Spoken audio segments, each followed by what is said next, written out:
Oi, para quem ainda não me conhece, meu nome é Karina França, eu sou neurologista, sou especialista em doença de Parkinson e outros distúrbios do movimento, e hoje eu vou falar sobre um desses outros distúrbios do movimento, que é a distonia, mais especificamente com qual idade começam a surgir os sintomas da distonia.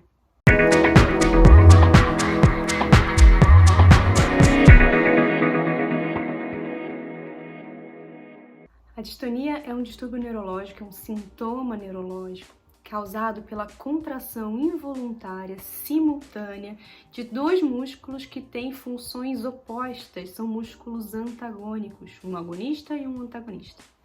Isso pode causar posturas anormais, pode causar tremores e pode causar dor em alguns casos. A distonia é um sintoma que aparece em muitas doenças. Em algumas doenças, ela é o único sintoma, então a gente chama essas doenças genericamente de distonias, mas ela pode aparecer também em outras doenças em que ela não é o único sintoma isolado.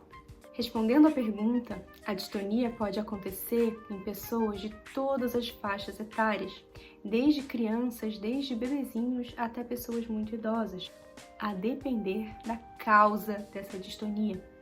Por exemplo, uma causa de distonia na população pediátrica, em crianças e em bebês, é a paralisia cerebral, quando aquela criança, aquele bebezinho teve dificuldade para nascer, quando faltou oxigênio no parto. Um dos sintomas da paralisia cerebral pode ser a distonia, inclusive pode ser o único sintoma. Tem alguns pacientes com paralisia cerebral que não têm nenhuma disfunção intelectual e têm apenas a distonia. Outras causas de distonia são as distonias genéticas. Nesse caso, é um pouco mais comum que essa distonia acometa o corpo todo, que a gente chama de distonia generalizada, muito mais do que acometer só uma parte do corpo, que é o que a gente chama de distonia focal. Outras causas de distonia, e nesse momento é numa população mais idosa, são as doenças neurodegenerativas. Por exemplo, na doença de Parkinson, uma pessoa pode vir a desenvolver distonia ou postura distônica. Nesse caso, eu não espero que a distonia aconteça logo nos primeiros anos da doença de Parkinson, ela geralmente vem em fases mais tardias da doença, e às vezes ela é associada à falta da medicação que trata a doença de Parkinson. Outros exemplos de doenças neurodegenerativas que causam distonia são os parkinsonismos atípicos, como a atrofia de múltiplos sistemas, paralisia supranuclear progressiva e a degeneração córtico-basal. Nesses casos, a distonia pode acontecer sim nos primeiros anos de doença. E por fim, temos as distonias que a gente chama de idiopáticas. A gente chama de idiopáticas quando a gente não sabe a causa, tá? Por exemplo, blefaroespasmo é uma distonia específica que acomete a musculatura ao redor do olho e faz com que o paciente fique fechando o olho de forma involuntária. Ou, por exemplo, o espasmo hemifacial, em que é uma distonia que pega só metade do rosto do paciente. Essa metade do rosto fica contraindo de forma involuntária. Existem também distonias que são dependentes do que o paciente está fazendo. São as chamadas distonias tarefa específica. Por exemplo, o paciente pode ter distonia na mão, então a mão se dobrar em posturas anormais só quando ele vai tentar escrever. Essa distonia é também chamada de cãibra do escrivão. Existem também distonias relacionadas a instrumentos musicais.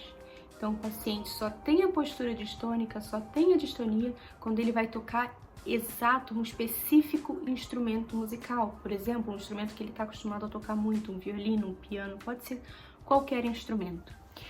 O tratamento das distonias hoje em dia ele envolve medicações, mas a resposta ao tratamento com medicações não é muito boa. E hoje o principal tratamento para as distonias, principalmente as distonias focais, é o uso da toxina botulínica, muito conhecida aí como Botox, que na verdade é a marca. A toxina botulínica hoje em dia é o padrão ouro para o tratamento das distonias focais, inclusive pode ser tentada nas distonias tarefa específica. Já as distonias generalizadas, como a gente não consegue injetar toxina botulínica em todos os músculos afetados do paciente, porque ela está pegando o corpo todo do paciente, nesses casos, a alternativa é a cirurgia de DBS, ou de estimulação cerebral profunda, a depender da causa da distonia. Algumas causas de distonia respondem muito bem ao DBS, outras causas de distonia não respondem tão bem. Então, se você tem distonia ou se você conhece alguém que tenha, marque uma consulta com um neurologista especialista. E até a próxima!